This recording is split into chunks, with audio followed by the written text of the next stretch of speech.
My name is Porshia Jordan, and I'm here speaking with Starra Cooper. on July the 31st, 2023. Do I have your permission to record this interview? Yes.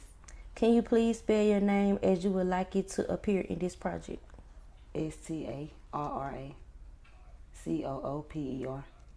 Okay, Miss Cooper, can you tell me something about yourself? I'm 30, going on 31 next month. I have children. Was married, but being separated. I'm attending school. I'm going back to school, taking up criminal justice. Okay. Can you tell me something about you that makes you unique? I say my personality.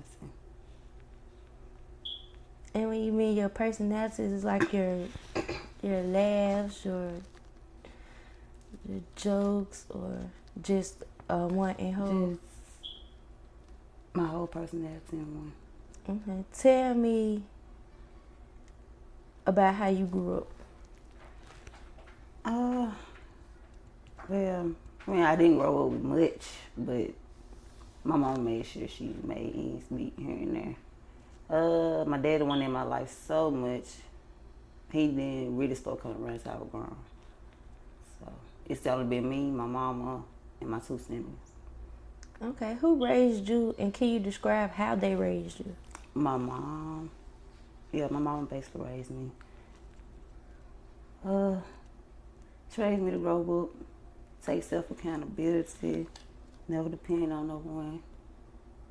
If I want something, go get it, don't stop. She never showed no, she never stopped basically.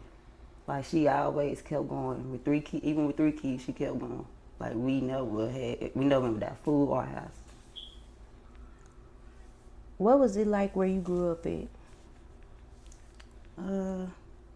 It was basically the country. I'm from the country, so really, it was all right. The schools down there, used to get bullied at school and back in elementary and middle school, but other than that, I was always in the house, stayed to myself. Okay, how would you compare that to Jackson? Jackson, I'm really not from up here, so when I first came up here, I felt like I could be a different person. Like, not nobody really know me from up here, this a whole new scenery, so, but yeah. It's still basically the same thing. I still stay in the house. Only thing is, Jackson had more of the crime rates than we did down there. Can you tell me the story of the day you moved to Jackson? The day I moved to Jackson, I was just getting out of Job Corps from Crystal Springs. And my mama moved, so I had no other choice but to move up here. When I moved up here, I stayed with her a couple months. Then I got into some trouble with a dude that I was fooling around with from Job Corps. And since then, I had to make a way, I guess I'd say. Can you describe a typical day from your childhood? Being in the house, watching TV, being on the phone, something like that. Could you share some memories or a story from your childhood that stands out to you or above any other memories that you have? When you say stand out, what you mean?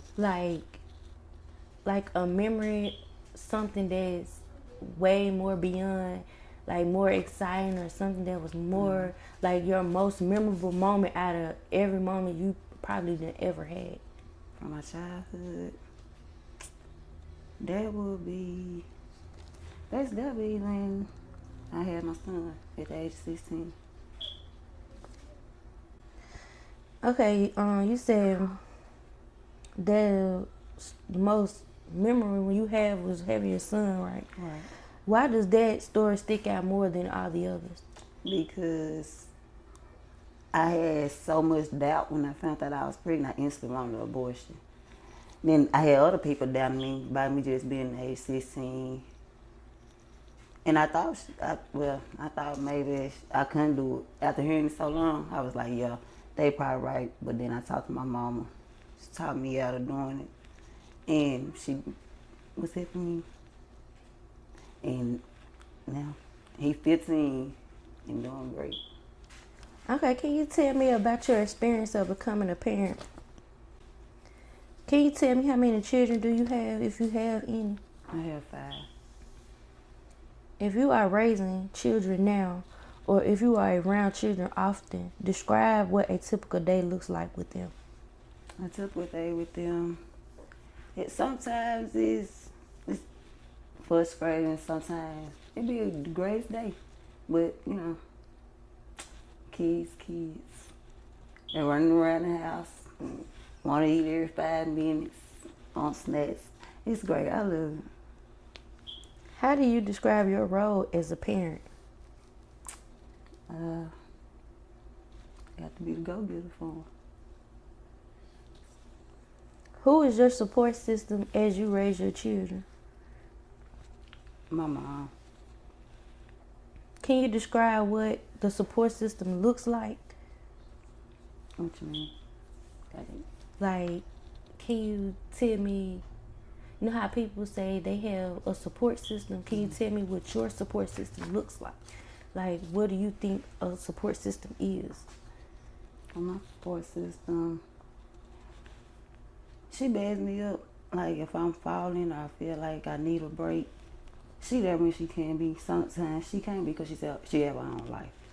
But for the most part, she there. How do you compare the way you were raised into how you raised your kids today? How I was raised, I really think I'm more linear on my kids. Yeah, because my mom didn't play extension cords, belts, switches, all that. Do any stories come to mind that show you these similarities or different? Yeah.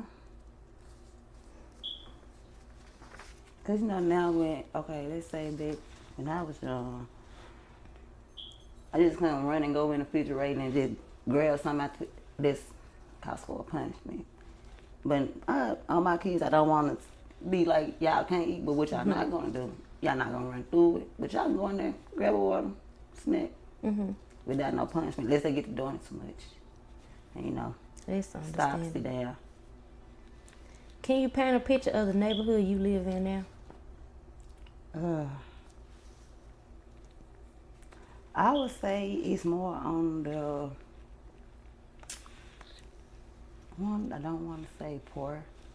It's more on the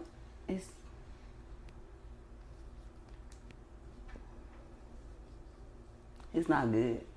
Say that. How do you feel about your neighborhood? I really don't feel like I even belong here. Like, I don't feel like I'm better than nobody, but I feel like I could do better if I just went on, put my mind to it. How do you think the neighborhood you live in affects your ability to raise your children in this community? In this community, I don't allow my kids to be outside unless I'm outside, and I don't go outside. So, because, when I first moved here, it was a whole lot of shootouts, all that. Bullets ain't got no name on them. I can't jeopardize my children. So, I feel like I don't want them outside around us. Okay, what are some of the ways that you have adapted to the challenges as to raising your children in your community? I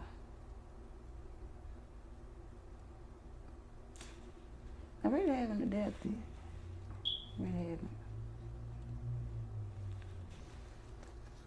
If you could paint a picture of your ideal community or environment for raising children, what would it look like? It would be, well, me personally, I wouldn't want to live in no community. I want to be in the country, get a trailer, put it on some land, So then they'll be able to go out to play. We ain't got to worry about none of the extra. Yeah, we'll be in the country. What are your hopes for the children in your community?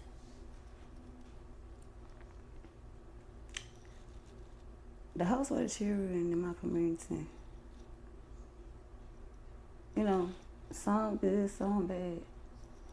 Because, I see how some people raise their children out here. Then but the whole community is not bad. This one, you got some good parents, you got some parents that just don't care. My hope is that the babies won't let where they come from stop them from going to where they want to go. Is there anything you'd like to add to this that I didn't ask you about? No, ma'am. How do you predict that parents will be raising children in the generations to come?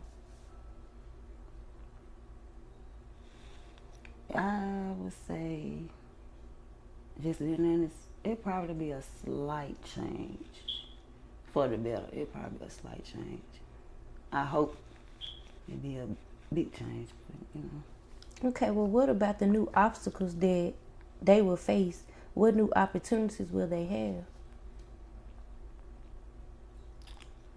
Well, the obstacles they will face for us would just growing up in life. Everybody face different problems in different ways. So I just can't say. But opportunity, it's still college out here, jobs. It just got to be, you got to want it. I'm saying. In what ways do you think that sharing your story today and ideas will benefit your children in the future?